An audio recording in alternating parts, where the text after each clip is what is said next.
ധവളപത്രം പുറത്തിറക്കുന്നതിന് മുന്നോടിയായി സംസ്ഥാനത്തിന്റെ സാമ്പത്തിക സ്ഥിതി മന്ത്രിസഭാ യോഗത്തിൽ വിലയിരുത്തും. നവീൻ ബാബുവിന്റെ മരണത്തിലെ CBI അന്വേഷണത്തിൽ തീരുമാനമുണ്ടാകും. KSRTC ബസ്സിലെ സ്ത്രീകളുടെ സൗജന്യ യാത്രയിലും ഇന്ന് തീരുമാനമുണ്ടാകുമെന്നറിയുന്നു. റോഷിപാലുണ്ട് കൂടുതൽ വിവരങ്ങളുമായി. റോഷി, മന്ത്രിസഭാ യോഗം തുടങ്ങി. ഇന്ന് ധവളപത്രമാണ് പ്രധാനമായിട്ടും ഹൈലൈറ്റ്. അതോടൊപ്പം തന്നെ സർക്കാർ തീരുമാനമെടുക്കേണ്ട രണ്ടു പ്രധാനപ്പെട്ട കാര്യങ്ങളുണ്ട്. അതിലൊന്ന് CBIക്ക് വിടുന്നതാണ് നവീൻ ബാബുവിന്റെ കേസ്. അക്കാര്യത്തിൽ നിന്നൊരു തീരുമാനം ഉണ്ടാവണം. കാരണം വാർത്തകളൊക്കെ ആ രീതിയിൽ വന്നു. പഴകുളം മധു അത് സ്ഥിരീകരിക്കുകയും ചെയ്തിട്ടുണ്ട്. രണ്ടാമത്തേതാണ് KSRTC ബസ്സിലെ സൗജന്യ യാത്ര.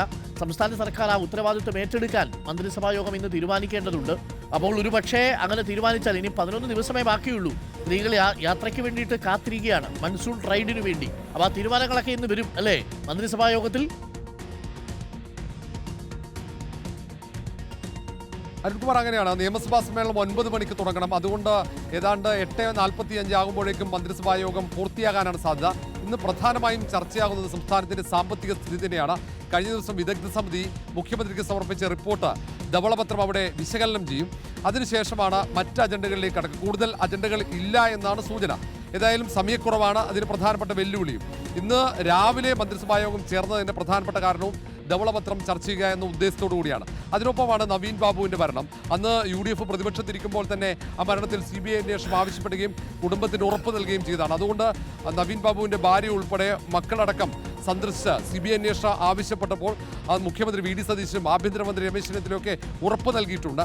അതുകൊണ്ട് ആ തീരുമാനം, ഔദ്യോഗികമായ അതിൻ്റെ തീരുമാനം മന്ത്രിസഭാ യോഗത്തിൽ വരണം. അത്രമാത്രം. തൊട്ടു പിന്നാലെ തന്നെ വിജ്ഞാപനവും പുറത്തിറങ്ങും. അതിനൊപ്പം തന്നെ പ്രധാനപ്പെട്ടത് ആദ്യ മന്ത്രിസഭാ യോഗത്തിലെ തീരുമാനങ്ങളിൽ ഒന്നായി ഇന്ദിരാ ഗ്യാരണ്ടിയിലെ സ്ത്രീകൾക്ക് KSRTC ബസ്സിലെ സൗജന്യ യാത്രയിൽ ഇപ്പോഴും അവ്യക്തതയുണ്ട്.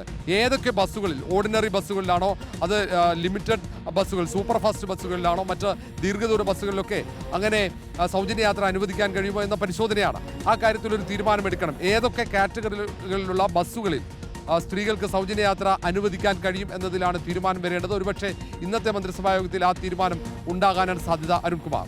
Okay, thank you. റോഷിപാലാണ് വിവരങ്ങൾ നൽകിയത്. അപ്പോൾ പ്രിയപ്പെട്ട പ്രേക്ഷകർ, ഞാൻ ഈ മൺസൂൺ റൈഡ് എന്നൊക്കെ പറഞ്ഞത് യഥാർത്ഥത്തിൽ നമ്മുടെ വനിതകൾക്ക് ആലോചിക്കാവുന്നൊരു കാര്യമാണ്.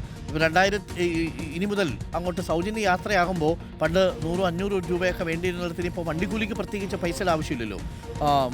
ഭക്ഷണം കഴിക്കാനുള്ള ചെറിയ പൈസ, അത് പക്ഷേ ഇച്ചിരി കൂടുതലാണ്. എന്നാൽ പോലും അതിടത്തൊക്കെ ഇറങ്ങിയാൽ രാവിലെ പോയി വൈകുന്നേരം തിരിച്ചു വരാൻ പറ്റുന്ന ചില മലയോര പ്രദേശങ്ങളിലേക്കൊക്കെയുള്ള ഈ മൺസൂൺ റൈഡ് KSRTCയിൽ നിങ്ങൾ ഉപയോഗപ്പെടുത്തുക.